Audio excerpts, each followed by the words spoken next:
All right, Governor DeSantis reportedly doubling down, sending a new batch of migrants to the president's beach town in Delaware.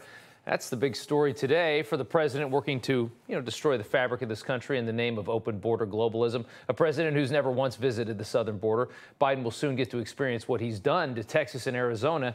His weekend getaway spot could finally feel a little bit more like McAllen, Texas. And it's not just the flood of migrants that we're talking about with this story. Last year, the United States set a record for annual drug overdose deaths.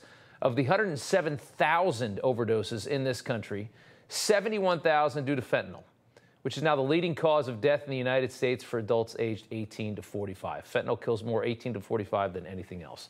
66% of the overdoses from one drug carried over a wide open southern border. And now Republicans want the death penalty for the people pushing these drugs that are killing Americans. And Congressman Jim Jordan joins me now to talk about that. Good to have you on, sir. Tell us about this plan. Yeah, I mean, you said it well. What is happening with this fentanyl coming across the border, destroying communities, hurting families? I mean, it seems like we all know someone now who's been impacted by this, and it's because Joe Biden. I mean, I always say we went from a secure border to no border. We no longer have a border. We've set record after record, month after month after month of illegal migrants coming across, and of course, while that's happening, the cartels are also bringing this fentanyl into the country. That is so bad. So we want this to be Schedule 1. We want, if you're dealing with this stuff that's causing so much harm and destroying lives and taking lives, then there should be the death penalty, as President Trump has indicated. So this is, I think the country understands how serious this is, and it can be dealt with. Yeah, I mean, you have a drug killing this many people. That's what the death penalty is for.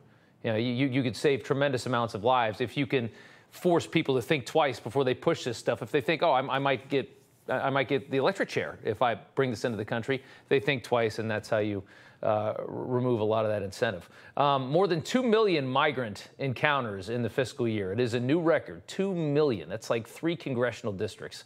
Biden asked today why his border is more open than ever. Take a listen.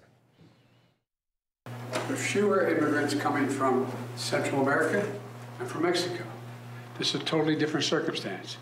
What's on my watch now is Venezuela, Cuba, and Nicaragua. And the ability to send them back to those states is not rational. So now we got to fix, how many countries do we need to fix around the world before we can actually have our own country?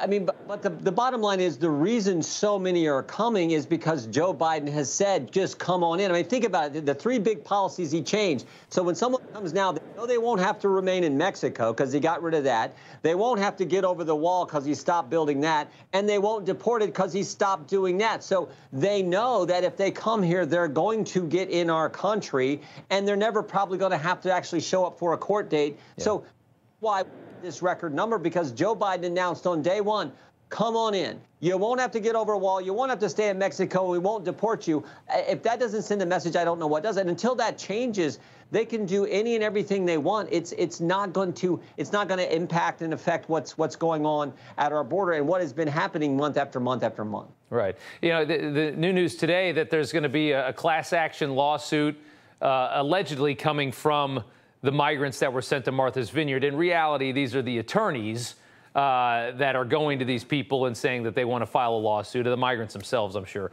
didn't dream this up. What are your thoughts on that? I mean, there was a story right after they came to Martha's Vineyard that they thanked DeSantis for sending them to such a nice place. Well, Rob, think about it. The left is for sanctuary cities until it's time to provide sanctuary. Exactly. I mean, I thought that was the whole thing. So this just shows the hypocrisy on the left. And now that they're going to go after Governor DeSantis and Governor Abbott is just ridiculous. The country sees it for what it is, knows that it's ridiculous. What needs to be done is the border needs to be dealt with, but they won't. Kamala Harris won't go down there. Joe Biden won't go to the border. They don't want to deal with it, and yet they will announce that the border is secure, which is laughable on its face. So right. The understands this, and I think it's going to factor in a big way in 49 days when we have the midterm elections. I want to switch gears. Allegation from an FBI whistleblower, agents being tasked with trying to find any example that they can of domestic violent extremism, as we know. I mean, that's the full agenda is find that. And if you can't find it, create it somehow. And then the whistleblower saying that agents are being told child sexual abuse material investigations were no longer an FBI priority and should be referred to local law enforcement agencies. I guess the whistleblower alleging that they're so caught up in trying to find white supremacy that they can't go after kiddie porn guys. They're so focused on juicing the numbers, cooking the books, finding this, you know, what Joe Biden said when he stood there, fist clenched in front of Independence Hall, back about extremists and fascists. They're so focused on that political narrative, they're pulling agents from child trafficking cases. That's how ridiculous and wrong this is. We got to get to the bottom of this. God bless these whistleblowers who've come forward.